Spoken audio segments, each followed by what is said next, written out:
야, 이거 영상 듣는 친구는 선생님 얼굴 너무 갑자기 가까이 확 있어가지고 너무 놀라겠는데? 시우랑 지우는 그 전에 선생님 강의 들었었다면서? 네. 아 진짜? 중학교 때 들었었어? 아니 방학 이번 겨울방학에? 아 그래? 뭐 들었어? 디딤. 아 딘도 문제로 국어문법 들었어? 아 그래? 같이 들었어? 그래? 좀 그렇게 선생님 낯설진 않겠다 그래도? 근데 영상이 좀 더 그래도 얼굴이 하얗죠? 영상은 그래도 이렇게 저기 메이크업 이렇게 조금 했거든요. 첫날 보고 선생님 깜짝 놀랐겠네. 아 이미 알고 있었어. 아 이미 얼굴이 이렇게 까말 거란 거 알고 있었어? 아니 아니. 아 이미 얼굴이 빠그러졌다는 걸 알고 있었어? 아 아니 그걸 예상하고 온 거였어 얼굴을? 그 얘기가 아니었어. 아 그 얘기 아니었어? 그래. 아니, 어제 엄마랑 다 통화했거든요 선생님이. 통화했는데 내가 이제 그 처음이라 좀 낯설고 이랬을 것 같다 뭐 이렇게 얘기하니까 두 친구 엄마가 둘이 쌍둥이에요. 예, 그래서 미안해 공개적으로 얘기해서 어차피 애들 다 알 것 같은데 그래서 얘기했더니 선생님 걱정하지 마세요 선생님 얼굴 알고 갔어요 이러는 거야. 그래서 내가 속으로 무슨 생각했냐면 나를 뒷조사했나? 그래서 이런 생각을 했단 말이야. 그런데 그게 아니라 선생님 영상을 이미 들었다고 그래서 되게 반갑더라고요 보니까. 어렵진 않았어요? 그 교재가 조금 어려운 교재인데 아마 좀 어려운 교재일 텐데. 자 카메라와 워커 한번 들어가 볼까 얘들아? 카메라와 워커 재미가 있을지 모르겠는데 심리나 뭐 이런 것들이 엄청 잘 표현되어 있는 거라서 잘 볼게요. 포인트는 아까 얘들아 앞장에 나와 있는 그 내용이 바로 포인트니까요. 그것만 그 저기 뭐냐 핵심 정리 그것만 잘 보시면 되고 구문 내용 한번 들어가 보겠습니다. 시작할게요.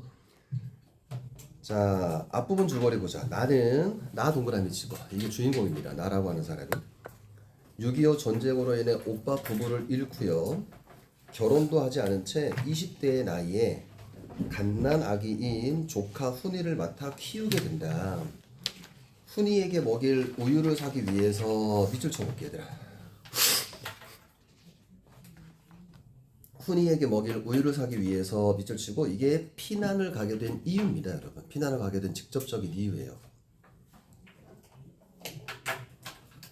훈이에게 먹일 우유를 사기 위해서 나는 어머니와 함께 남쪽으로 피난을 간다. 전쟁이 끝나고 나는 결혼을 하고 자식도 낳지만 여전히 조카 훈이를 친자식처럼 여긴다.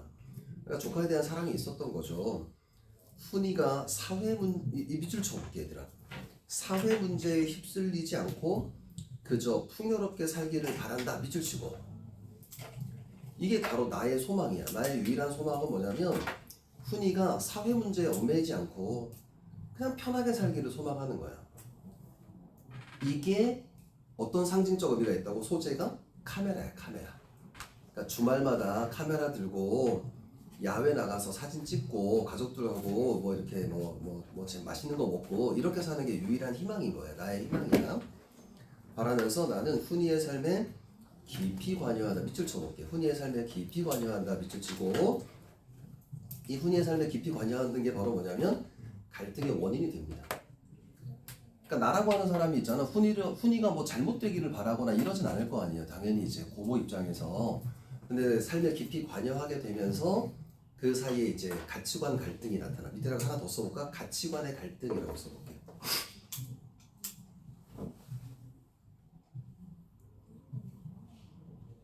혹시 나중에 앞부분 줄거리나 이런 거 궁금하시면 앞부분에 안 들어간 부분 궁금하시면 저한테 얘기하시면 그 파일로 보내드릴게요 여러분. 그거 한번 앞부분도 읽어보셔도 됩니다. 아마 뒤에 넣어놨던 것 같기도 하고 가볼게요.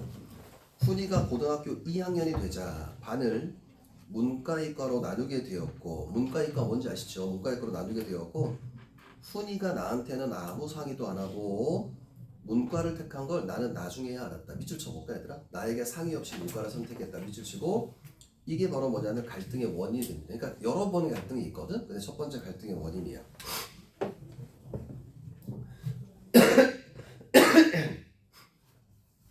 나는 우선 그런 문제를 나한테는 상의 한마디 안 한 게 서운했고 어머니는 어머니대로 오빠가 전문학교에서 문과였다는 것만으로 덮어놓고 문과를 싫어했어.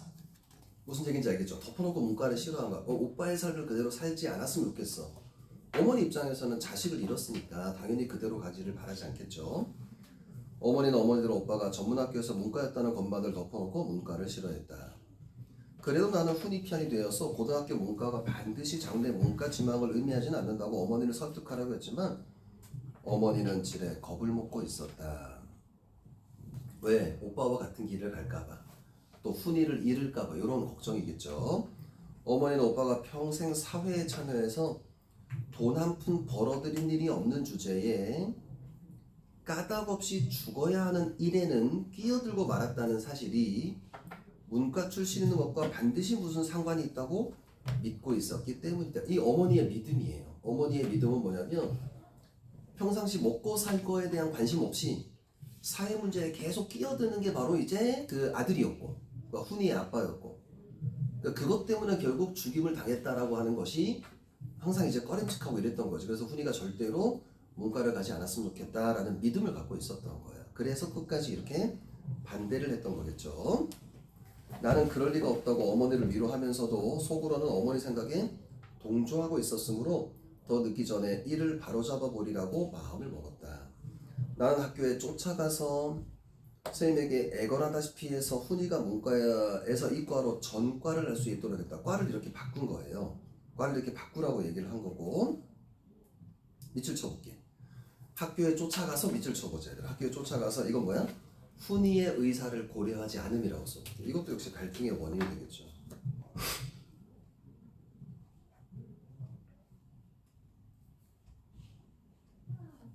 그 다음에 그러고 나서 훈이를 설득하려고 들었다. 나는 막연히 훈이를 두려워하면서 중언부언 내 말을 읽어. 중언부언 한자 성어도 좀 기억할까요? 중언부언이 무슨 뜻이에요? 왼쪽에 나왔죠? 이미 한 말을 계속 되풀이하는 거죠. 그러니까 막 이렇게 두서없이 말을 하고 있는 거야. 중언부언이라고 하는 건. 중언부언 내 말을 했고, 그 다음 밑줄 쳐볼게요. 훈이는 언제나처럼 말없이 젊은이다운 대담한 시선으로 나를 쏘아보았다. 밑줄 쳐볼게 얘들아. 이거 중요 표시 한번 해볼까요? 이런 걸 뭐라고 하냐면 얘들아, 이런 게 있어요.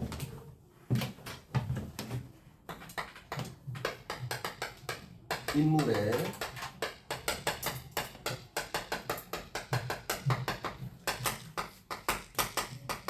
성격을 제시하는 방법이 있어요. 얘들아. 성격 제시하는 방법이 두 가지가 있는데, 첫 번째는 직접적 제시라고 하는 게 있고, 두 번째는 간접적 제시라고 하는 게 있어요. 시험에 엄청 잘 나와요. 아시겠죠? 직접적 제시, 간접적 제시는 특히 첫 번째 이렇게 소설 개념을 설명할 때 되게 중요한 개념이라서 아마 이것도 시험 문제 하나 나올 수 있을 것 같아요. 얘들아. 직접적 제시는 뭐냐면 서술자의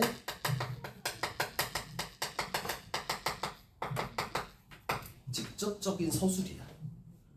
얘는 이런 성격이다.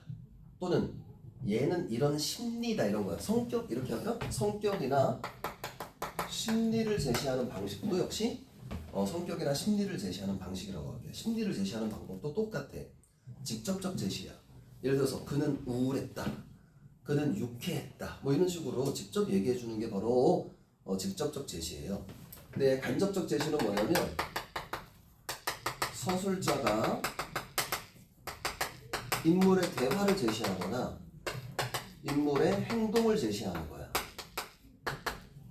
그러니까 대화나 행동을 제시하면서 독자 입장에서 짐작하게 해주는 거야. 그는 뭐 손뼉을 쳤다, 손뼉을 치며 웃었다, 그러면 이 직접적으로 뭐 기쁘다 이런 심리를 간접적으로 보여주는 거잖아요.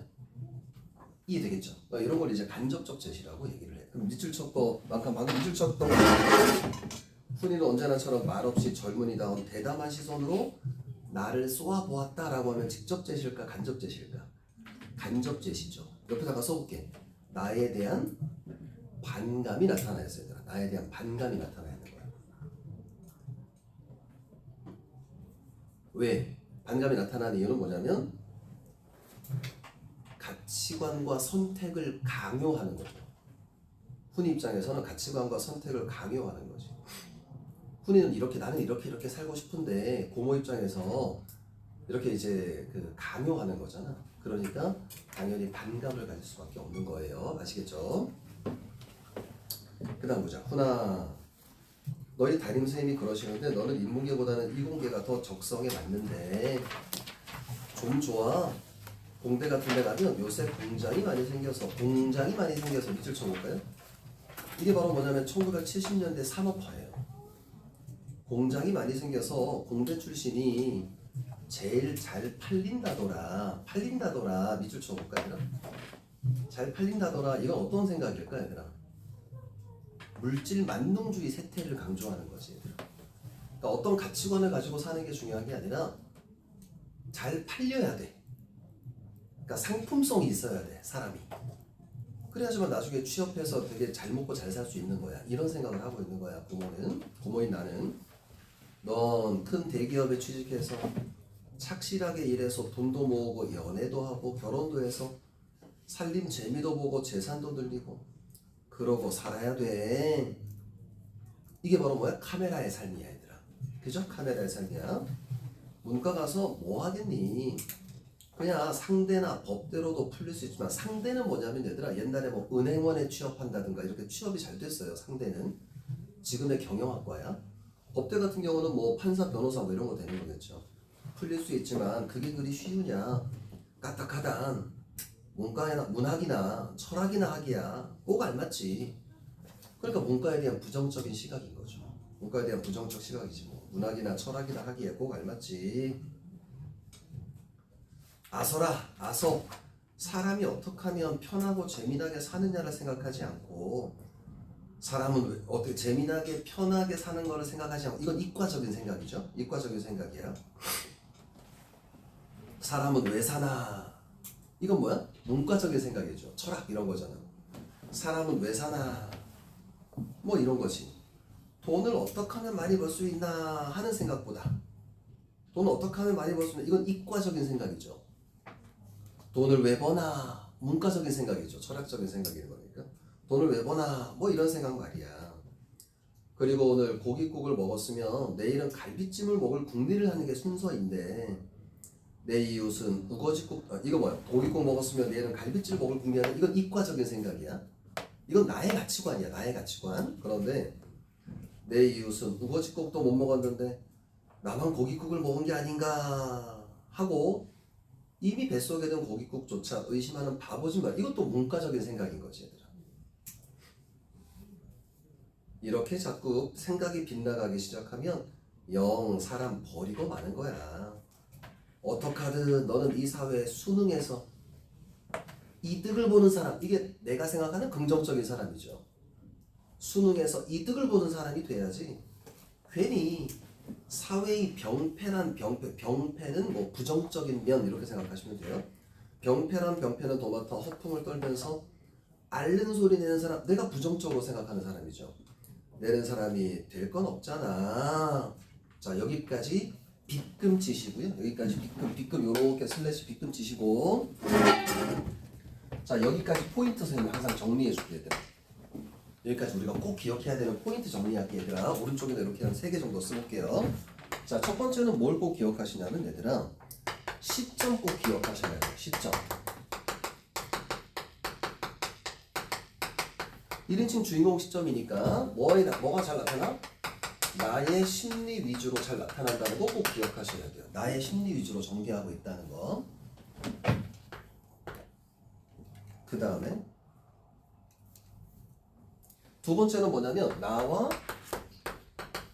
훈이의 갈등이 나타나죠.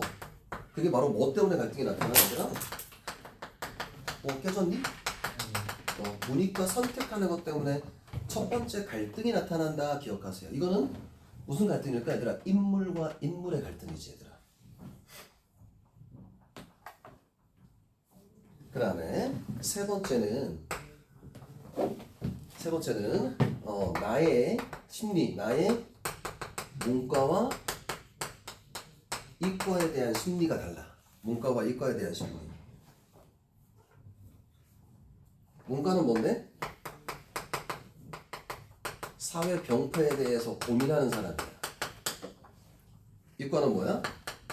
사회의 수능에서 이득을 보는 사람이야. 글씨 안 보여? 유신이 글씨 보이니? 안 보여? 됐어?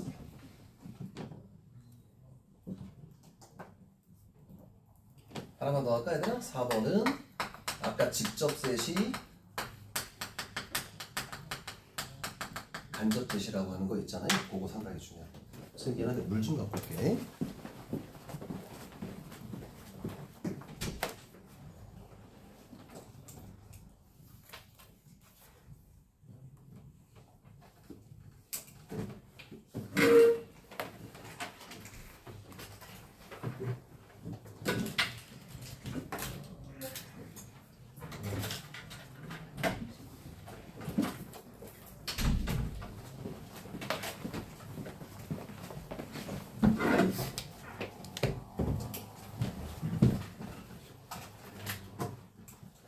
선생님 하나 물어볼까 얘들아? 나는 문과적 삶을 살고 싶다. 손 들어봐.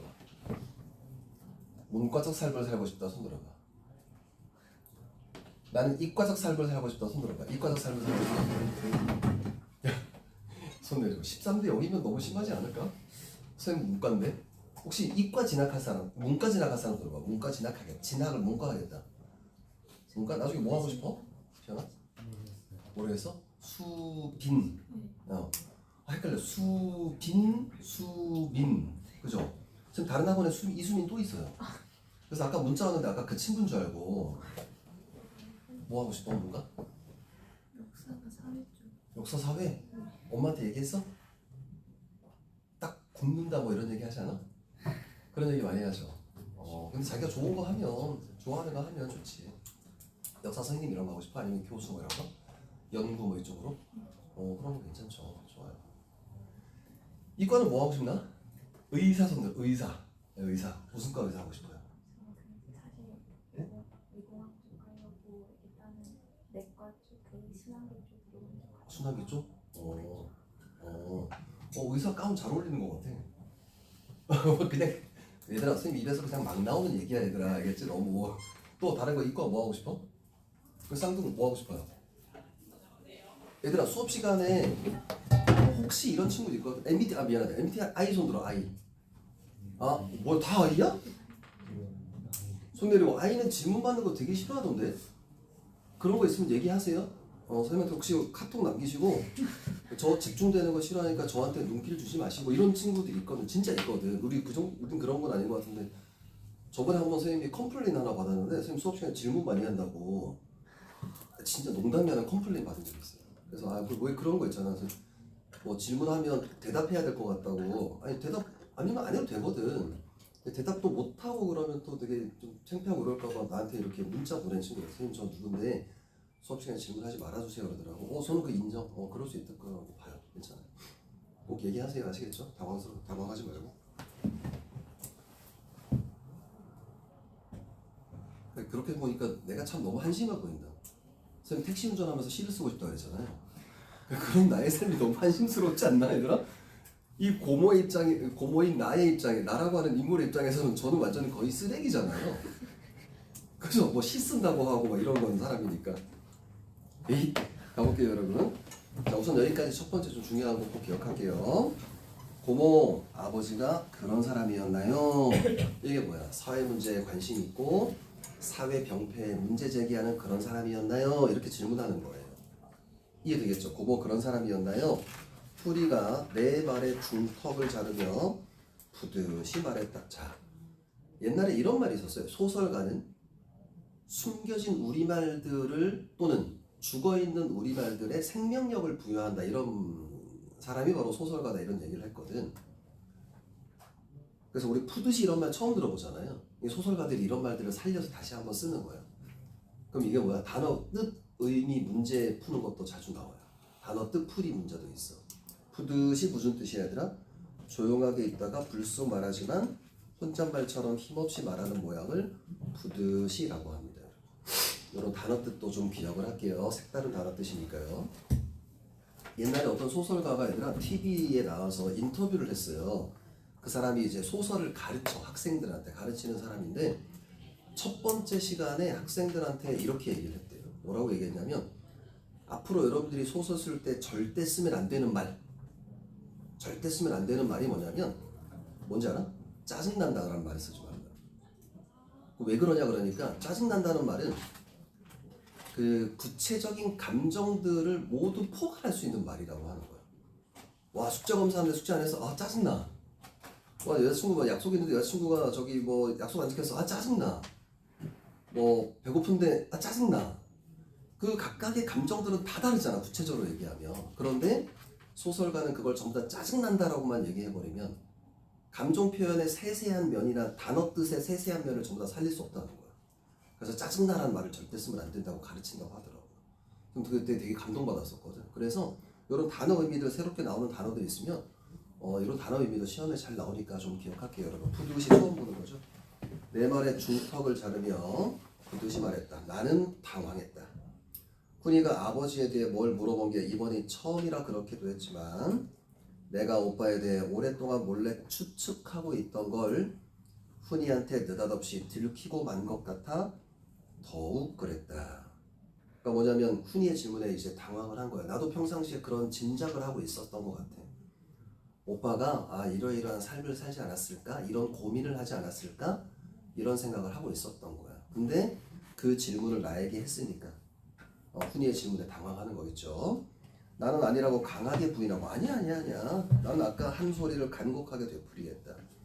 내 말에 감동했는지 귀찮아서 그랬는지 아무튼 훈이는 내가 옮겨준 대로 이과에 잘 다녔다. 그러나 형편없이 성적은 떨어졌다. 이건 뭐야? 밑줄 쳐볼게. 적성에 맞지 않는 거야. 적성에 맞지 않아. 때마침 공대가 붐을 이룰 때라 우수한 지원자가 많이 몰려서 훈이는 대학 입시에 낙방했고 재수능 막무가내 싫다고 해서 삼류대학 공대 토목과에 들어갔다.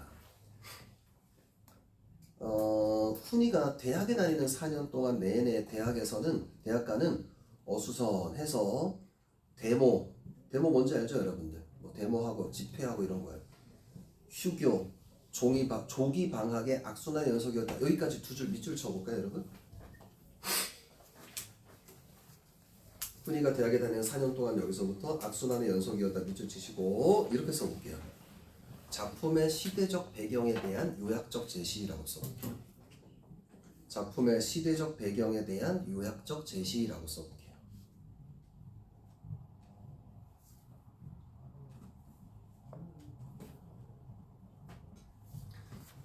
사실은 이 아버지도 어떤 사람이냐면 아까 얘기했던 것처럼 이제 6.25 전쟁 그 즈음에 좌익과 우익의 갈등이 있었잖아요. 좌익 세력 중에 한 사람이었던 거예요.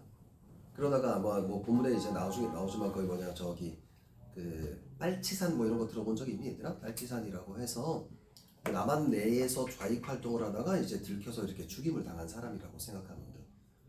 그러니까 이 나라고 하는 사람도 오빠가 구체적으로 어떻게 살았는지를 다 자세히는 몰라. 자세히는 모르지만 은근히 그런 짐작을 했었던 거죠. 그래서 훈이가 절대 문과적으로 또는 어떤 사회에 관심을 두고 사회적인 문제에 앞장서는 그런 사람이 되지 않기를 바라는 거지. 이해되겠죠? 자, 어디냐? 데모가 있을 때마다 나는 훈이가 그런데 휩쓸릴까봐 애를 태우고 미리미리 타이르고 했다. 행여 그런데 끼지 마라. 그런데 끼지 마라. 관심도 갖지 마라. 너는 기술자가 될 사람이야. 세상이 어떻게 되든 밥벌이 걱정은 안 해도 될 기술자란 말이야. 기술자는 밑줄 쳐볼게. 명확한 해답을 얻어낼 수 있는 문제에만 관심을 가지면 되는 거야. 알았지? 뭐라고 써? 사회 문제에 관심 두지 마라 이런 뜻이야. 쉽게 말하면 사회 문제에 관심 들지 마라. 관심을 끊어라 이런 뜻이야. 사회 문제에 관심을 두지 마라. 자기 생활에만 관심을 둬라 이런 뜻이죠. 자기 생활에만 관심을 둬라 이런 얘기를 하고 싶은 거예요. 그래서 여기에 대한 반항심 같은 것도 있는 것 같아. 이 훈이가 나중에 공사장 현장에 가서 거기에 다시 돌아오지 않기를 얘기하는 게 바로 뭐냐면 고모가 얘기하는 그 자기만을 위한 삶이 이런 거 아니야? 뭐 이런 의도도 좀 있어요. 이 훈이라고 하는 애가. 뒤에 보니 다시 설명할게. 그러고는 혹시 꿰매 빠져서라도 그런 데 끼었다가는 졸업 후 취직도 못하고 일생 망치기 십상이라고 공갈을 쳤고 사기쳤고 너는 꼭 대기업에 취직해서 안정된 생활을 누리고 예쁜 섹시여도 일요일이면 카메라 동그라미지 카메라 메고 동부인해서 아내와 함께 동행해서 이런 뜻입니다. 동부인해서 야외로 놀러 나갈 만큼은 재미있게 살아야 한다고 설교를 했다. 훈이는 한 번도 말대꾸하는 법이 없었지만 거칠고 대담한 그리고 경멸한 듯한 시선으로 나를 쏘아보았다. 시선이니까 이것도 역시 간접적 제시예요. 그러니까 나의 생각에 동조하지 않는 거죠. 당연히 동조하지 않고 부정적인 태도를 보이고 했어. 그러면 나는 괜히 부끄러워져서 밑줄 쳐볼까? 부끄러워져서 딴전을 보며 다른 곳을 보며 짓거려 됐다. 밑줄 쳐볼게. 나는 어떤 심리일 것 같니? 부끄러움을 좀 알고 있니? 부끄러움을 느끼고 있는 거죠. 그러니까 뭐냐면 훈이한테 쓰지 마. 세속적 가치만 계속 주입하잖아. 그 양심이 거리끼는 거야. 아까 선생님 뭐라고 했냐면 어른이 된 입장에서 내가 이렇게 얘기하면 안 되지만 이라고 내가 아까 덧붙였던 거 기억나니? 얘들아 동아리 할 때는 대학 입시에 맞춰서 이렇게 선택하고 뭐 이런 얘기 했잖아. 친구도 좋은 친구 사귀라 뭐 이런 얘기하는 게 좀 양심에 거리끼는 말이었을 거 아니야 선생님이. 그래서 어른으로서 할 말은 아니지만 이런 얘기 했던 거 기억나지 얘들아? 그것과 비슷한 심리였던 것 같아. 밑줄 쳐볼게. 뭐라고 쓰시냐면 이렇게 쓸게. 됐어요? 뭐라고 쓰냐면 세속적 가치만을 주입하는 것에 대한 양심적 거리낌이라고 쓸게.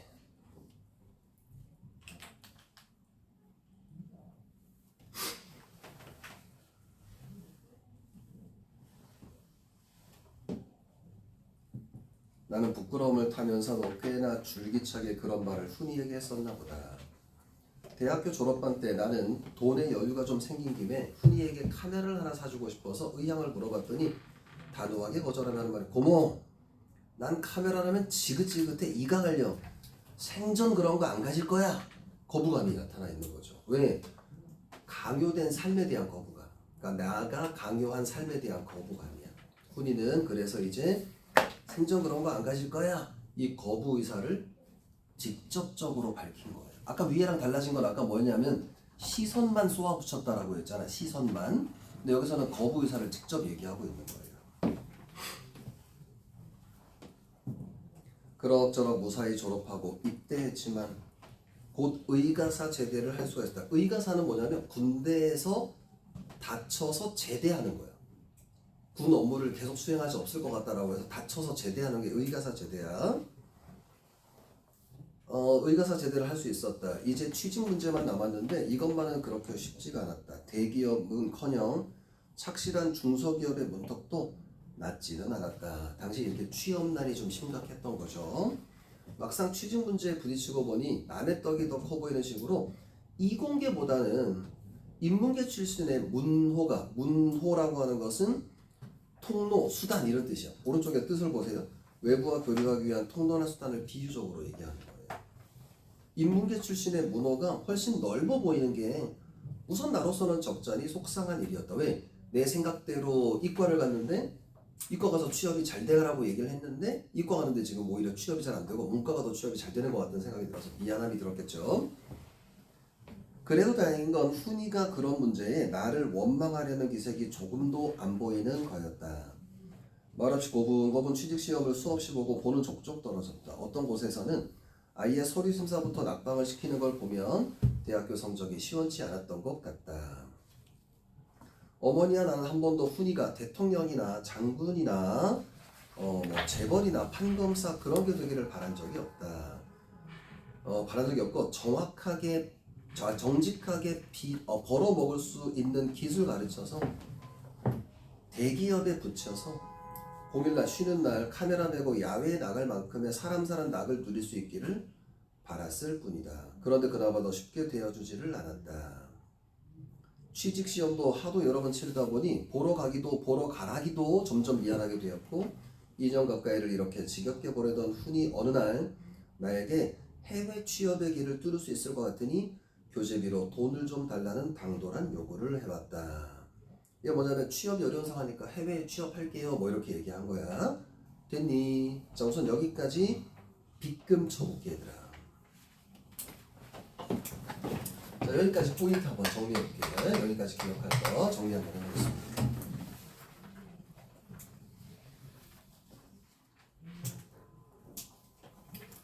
자 우선은 사건 진행을 사건 진행을 파악하는 거 되게 중요한데요. 그동안 어떤 사건이 있었는지를 볼게. 훈이의 대학 진학이 있었지 얘들아. 대학 진학이 있었어. 그 다음에 지방 3류 대학이라고 얘기를 했고, 그 다음에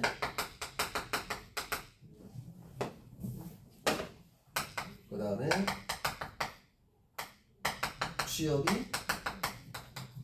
잘 안 됐다. 그 다음에 해외 취업을 결심하는 것까지 사건이 지금까지 진행된 거예요. 그 다음에 두 번째는 카메라의 상징성. 카메라가 상징하는 건 바로 뭐냐면, 봐봐, 나한테는 어떤 거냐면, 나한테는 경제적 안정, 그 다음에 여가 있는 삶,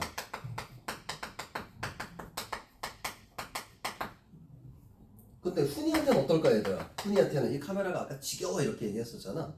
훈이한테는 뭘까 얘들아? 기성세대, 나의, 이게 기성세대야.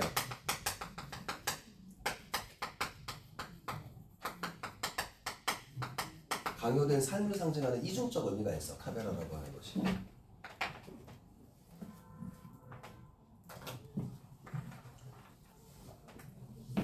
됐니? 질문. 훈이는 좀 변했을까? 마지막에 여기 이거 있잖아. 해외 취업을 결심하는 거 있잖아요. 이거 옆에다가 조금 더 써도 될까요? 괜찮을까요? 보충 설명해도 될까? 여기까지는 바로 뭐냐면 수동적이었다가, 여기 이 부분에서 바로 뭐냐면 조금 적극적으로 변하는 모습도 보이고 있죠. 해외 취업을 하겠어요 이렇게 얘기하는 거 보니까 조금 적극적으로 변하겠어요 이런 내용으로 나타나 있어.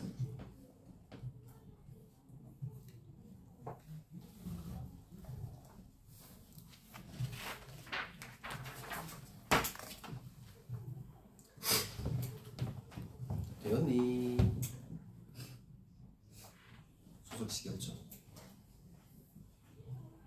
내가 졸리면 오른손 들어, 알겠지? 오른손 3명 연속 같이, 3명이 같이 들면 쉬는 시간 줄 테니까, 알겠죠? 근데 서로 눈빛을 보고 신호 보내면 안 돼 얘들아. 손 들어 뭐 이러면 안 돼. 조금만 더 하다가 쉴게. 내가 조금만 더 할게. 좀 있으면 전기의 도움까지 나오니까 조금만 더 할게 얘들아. 뭐라고? 해외 취업? 그럼 외국에 나가 살겠단 말이지? 그건 안 된다. 왜요 고모? 째째하게 돈이 아까워서? 아니면 고모가 영영 할머니를 떠맡게 될까봐 겁나서? 이게 무슨 얘기일까 얘들아? 이게 훈이의 이제, 그러니까 나중에 보면 오해야. 이게 오해인데 이게 훈이의 생각이야. 반대한 이유에 대한 훈이의 생각인데, 좀 잠깐 볼게. 이게 뭐냐면 훈이 입장에서는 이런 생각도 있어. 나의 오빠잖아. 그러니까 훈이의 아버지는 나의 오빠잖아. 그러니까 집안의 원래 가장이었던 거 아니야. 무슨 얘기냐? 집안의 이제 가장 같은 오빠하고 여동생이니까. 그러니까 이 그 고모가 계속 나를 잘 되라고 뭐 이렇게 대기업 취업해라 뭐 어디 잘 되라 뭐 이렇게 얘기하는 게 아빠 역할을 대신해서 할머니를 키우라고, 할머니를 보살피라고, 이런 오해가 있는 거야. 어떤 건지 아시겠죠?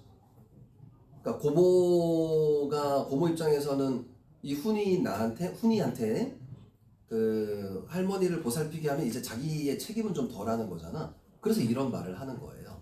훈이가 무슨 얘기인지 알겠니? 내가 해외 나가면 영영 고모가 이제 할머니 보살펴야 될까봐 나 반대하는 거야? 이렇게 얘기하는 거야. 이해되겠니? 나는 실제로 그런 마음은 절대 아닌데 훈이가 이제 오해를 하는 거겠죠. 어디지? 여기다. 아니면 고모가 영영 할머니를 떠맡게 될까봐 겁나서 이런 뜻이야. 떠맡게 될까봐 겁나서 이런 뜻이야. 이게 훈이의 생각일 뿐이야 얘들아. 훈이는 두 개의 간략한 질문을 돈이 아까워서 이거랑 떠맡게 받게 될까봐서 겁나서 거침없이 당당하게 했다. 마치 이 두 가지 이유 외에 딴 이유란 있을 수 없다는 말투였다. 나는 무엇에 얻어맞은 듯이 아연했다. 아연실색이란 말도 있거든. 너무 놀라서 기가 막히다 이런 뜻입니다. 아연했다. 글쎄 어떻게 설명할 수 있을 것인가. 이 녀석이 꼭 이 땅에서 내 눈앞에서 잘 살아주었으면 하는 내 간절한 소망의 참뜻을, 이게 참뜻인 거야. 나의 속마음은 내 눈앞에서 잘 살았으면 좋겠다, 이런 생각인 거죠. 지랄같이 무책임한 전쟁이 만들어 놓은 고아인 저 녀석을, 아버지가 돌아왔으니까 고아가 된 거잖아요. 온 정성을 다해 남부럽지 않게 키운 게 결코 내 어머니를 떠맡기고자 함이 아니었음을 어떻게 납득시킬 수 있다? 나는 절대 그런 생각이 없는 거야, 얘들아. 그러니까 소설에서는 얘들아, 선택지 하나하나 꼼꼼하게 잘 봐야 되는 게, 이런 심리나 이런 것들 선택지로 나올 때 잘 봐야 돼, 얘들아. 알겠죠? 어떻게 납득시킬 수 있다? 제가 잘 되고 자기가 잘 되고 잘 사는 것으로, 여기서부터 밑줄 쳐볼게. 그 밑에 줄까지. 제가 잘 사고 잘 되고 잘 사는 것으로, 다만 그것만으로 나는 내가 겪은 더럽고 잔인한 전쟁에 대한 통쾌한 복수를 할 수 있고, 그때 받은 깊숙한 상처의 치유를 확인받을 수 있다는 걸, 여기까지 밑줄 치시고, 이게 바로 뭐야? 나의 삶의 목표야. 진심으로 나의 삶의 목표야. 그리고 내가 훈이 인생에 개입한 목적인 게 바로 이거야, 얘들아. 그러니까 나는 진심으로, 뭐 절대 뭐 어머니를 이렇게 넘기고 뭐 이런 떠넘기고 이런 게 절대 아니라, 그러니까 전쟁에 대한 복수를 하고 싶은 거야. 전쟁의 상처를 갖고 있는 이 고아인 이 훈이라고 하는 친구를 통해서 이 전쟁의 아픔에 대한 복수를 하고 싶었던 거지. 이 나의 심리가 어떤 건지 알겠니, 얘들아? 그 나의 심리가 엄청 중요해. 어떻게 저 녀석에게 알릴 수 있던 것인가. 나는 그 녀석을 똑바로 바라보았다. 그 녀석도 나를 똑바로 바라보았다. 시선이 강하게 부딪혔으나 나는 단절감을 느꼈다. 왜 단절감을 느꼈다는 게 뭘까? 속마음을 전할 수 없을 것 같다, 이런 뜻이겠죠. 나는 전할 수 없을 것 같아. 문득 이 녀석 치닥거리라고 하는 것은 뭐냐면 보살펴주는 거 얘기하는 거야. 문득 이 녀석 치닥거리에 구역질 같은 걸 느꼈으나, 뭐에 무슨 뜻일까? 내가 이렇게까지 진심인데 완전히 반대로 오해해서 나한테 막 반항하고 그러잖아요. 그러니까 되게 이제 뭐 구역질, 역겹기도 하고 안타깝기도 하고 뭐 이런 심리를 가졌을 거란 말이야. 이 녀석 치닥거리에 구역질 같은 걸 느꼈으나 가까스로 평정을 가장했다. 평정스러움을 유지한 척했다, 이런 뜻이에요. 밑줄 쳐볼게. 문득 이 녀석 치닥거리에 구역질 같은 걸 느꼈으나, 밑줄 치고, 나의 내적 갈등도 나타나겠고, 또는 나의 훈이에 대한 갈등도 있는 거겠죠. 가까스로 평정을 가정했다.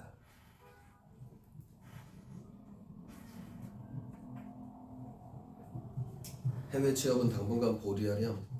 할머니 때문이든 돈 때문이든 그건 네 마음대로 생각해도 좋다. 그 자기 진심을 얘기하지 않은 거야, 얘들아. 그리고 취직 문제인데 너무 고지식하게 정문만 뚫으려고 했던 것 같다. 정문, 비유적 표현이에요. 공정한 방법으로만 하려고 했던 것 같아. 내가 친구한테 부탁할게, 이런 거예요. 그러니까 공정한 방법이 아닌 거잖아요. 정문만 뚫으려고 했던 것 같다. 방법을 좀 바꾸어서 뒷문을 통하는 길을 알아봐야겠다. 뒷문 밑줄, 이거 뭐야? 불공정한 방법이에요. 비유적 표현이야. 뒷문으로 통하는 길을 알아봐야겠다. 돈이 좀 들더라도, 돈이 뭐야? 뇌물이 좀 들더라도, 이런 겁니다. 돈 때문은 아니다. 그만하고 싶은 거죠? 여기서 뭐 외적 갈등 아주 첨예하게 나타납니다. 막 일촉즉발의 그런 갈등이 있는 것처럼 느껴지지, 얘들아. 녀석이 나를 노골적으로 미워하며 대들었다. 그러니까 훈이의 심리도 좀 이해될 것 같지 않아요, 여러분? 그죠? 뭐 나의 심리도 이해될 것 같고, 훈이는 너무 일생 관여를 했잖아. 고모 마음대로 내가 원하는 대로 하지 못하게 한 거니까 거기에 대한 반항심도 있는 거겠죠. 나는 대꾸도 하지 않았다. 어머니는 곁에서 내가 늙음하게 이렇게 천덕꾸러기가 될 줄은 몰랐다며 훌쩍했다. 엄마도 같이 있었던 거야. 어머니도 같이 있었는데 늙음하게 이렇게 천덕꾸러기가 된다는 얘기는 뭐야? 여기저기 미움받고, 그 훈이한테 이렇게 저기 뭐 경멸의 시선을 받으면서 이렇게 살 줄 몰랐다고 되게 안타까워했다, 이런 거죠. 그러니까 어머니도 나를 좀 이해하고 있는 것 같죠, 그죠? 나하고 어머니 같은 심리였을 거니까, 오빠 때문에 그런 상처니까. 중간 부분 잠깐 볼까요? 훈이는 해외 취업을 포기하였고, 나는 친구의 남편이 현장 소장으로 했던 Y건설의 측량기사 보조 자리를 알아봐서 훈이를 취직시킨다. 이게 뒷문으로 들어간 거예요. 뭐 뇌물을 줬는지 안 줬는지 모르겠지만 뒷문으로 들어간 거예요. 나는 훈이에게 미군 작업복과 워커를 사주면서 이 워커라고 하는 게 두 번째 상징적 의미. 워커는 어떤 노동자 뭐 이런 거겠죠. 좀 이따 정리할게. 미군 작업복과 워커를 사주면서 6개월만 참으면 정규직 자리로 발령나게 해주겠다고 말하고 영동고속도로 건설 현장으로 훈이를 떠나보낸다. 6개월이 지나도 훈이에게 편지 한 통이 없자 나는 훈이를 만나기 위해 건설 현장으로 찾아간다. 험한 산길을 올라가는 버스 안에서 나는 자신이 사고 나서 죽더라도 버스를 탄 까닭이 Y건설 사장에게 알려져서 내가 버스 탔다는 게 그 아까 그 친구 거기 알려져가지고 훈이가 정규직이 되었으면 좋겠다고 생각을 한다. 이런 뜻이야. 내가 이렇게 힘들게 찾아갔다는 사실 6개월 지났는데 정규직이 안 됐잖아. 그래서 이렇게 힘들게 찾아갔더라. 이걸 알려주면서 결국 정규직이 되게 했으면 좋겠다. 이런 마음으로 찾아간 거예요. 이해되겠니 얘들아? 네. 그리고 잠깐만 포인트 하나만 보고 쉬는 시간 할게. 여기까지.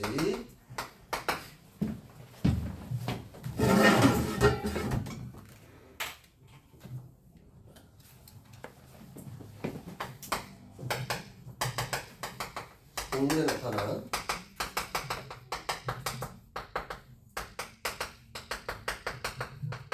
사회 현상을 좀 살펴보는 게 중요한 것 같아.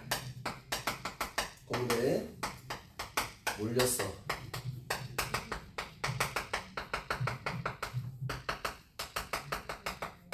이공계 선호 현상이 있었던 거죠. 그때 당시에. 물론 여러분 지금도 있는 거 알죠, 여러분? 거의 학교마다 고등학교별로 한 7대3 정도로 이공계가 더 많은 걸로 알고 있는데. 대학 다니는 동안 어수선했어. 이게 뭐야? 곤란한.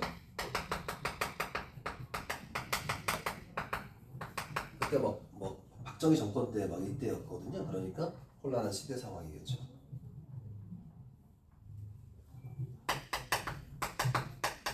중소기업 취업도 어려워.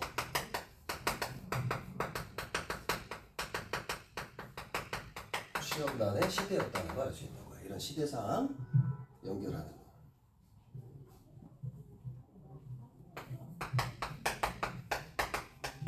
나와 후대 갈등인데 뭐 때문에 갈등했어?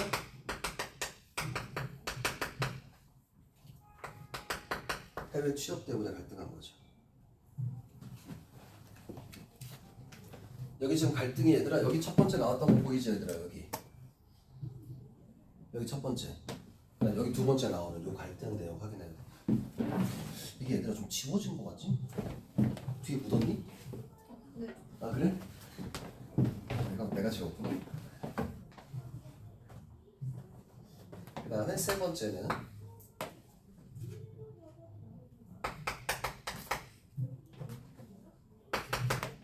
잠깐만요.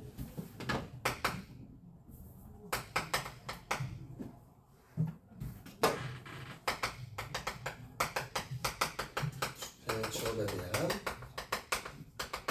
나의 반대 이유 나오는 거 있죠? 전쟁에 대한 복수. 너무 심리 중요한. 또는 상처 치유.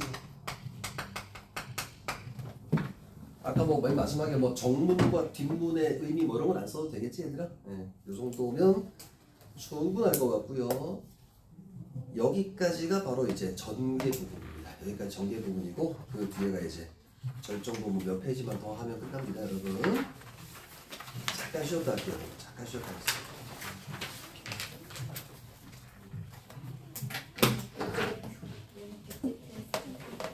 다시요.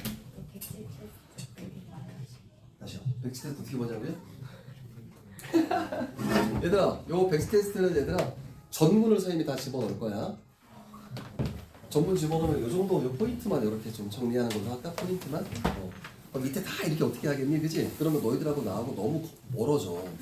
미워하게 되고 막 이런단 말이야. 나는 또 실망하게 되고 이러니까 포인트만 잘 정리하자고 아시겠죠? 네. 벌써 걱정돼?